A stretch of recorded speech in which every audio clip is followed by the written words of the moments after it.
Oui, donc je continue mon discours sur la langue française et son rapport particulier et très original, voire même génial, en ce qui concerne la recherche des sons. Et il faut reconnaître qu'il y a un son français très particulier, et même en quelque sorte inimitable, à partir de la lettre N. La lettre N, donc c'est un texte, c'est une lettre écrite. Elle a un effet considérable, elle a un rôle considérable sur la création de sons en français qu'on ne retrouve pas ailleurs.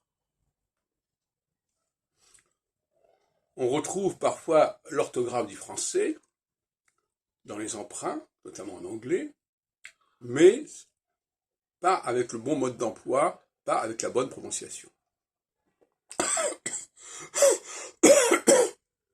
Alors, pour l'instant, nous sommes aux prémices de la recherche, quelque part. Et donc là, je ne fais que donner quelques éléments. Mais prenons par exemple la façon de compter en français. 11, 12. Alors 11, 15, 20, 30, 40, 50. Chaque fois, vous avez le N et le AN, ou le 1, ou le ON.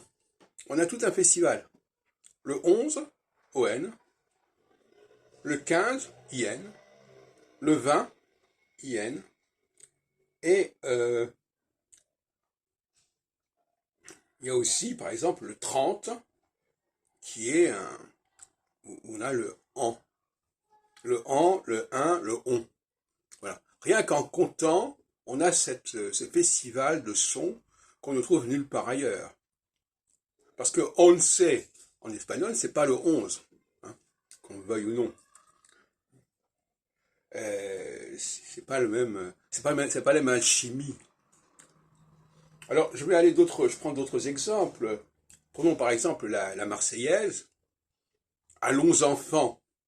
Déjà, allons enfants. Et déjà, 3 sont en N. Allons, en et fan. Voilà. Donc, et ça, demander à quelqu'un qui n'est pas formaté pour la langue française de prononcer cette première phrase de la Marseillaise, c'est déjà tout un problème. Ils vont dire allons enfants, ou n'importe quoi. Enfin, ils vont dire un truc comme ça. Et donc, qu'ils le lisent ou qu'ils l'entendent, de toute façon, ils ne seront pas en mesure de le prononcer correctement. Alors, je passe, par exemple, à la chanson d'Edith Piaf, « Rien de rien, non, je ne regrette rien ». Eh bien, le « rien », c'est également quelque chose de très français qu'on ne trouve nulle part, le « ien », le « un ».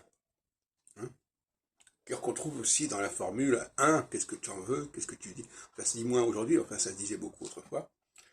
Et puis, on pourrait aussi parler de l'hébreu. Parce que dans l'hébreu, il y a quand même quelque chose qui semble indiquer une source commune. Quand vous dites Amen, par exemple, Amen, A-M-E-N. Alors, normalement, on va le prononcer Amen, mais en français, on peut dire Aman. Aman. De même que Adon, qui est Seigneur, on peut dire Adon. Donc là aussi, il y a un problème de savoir si l'hébreu a gardé la bonne prononciation de ces mots. Est-ce que l'hébreu avait aussi cette façon de créer du son avec le N qu'il aurait perdu par la suite? Une question que je me pose. Voilà.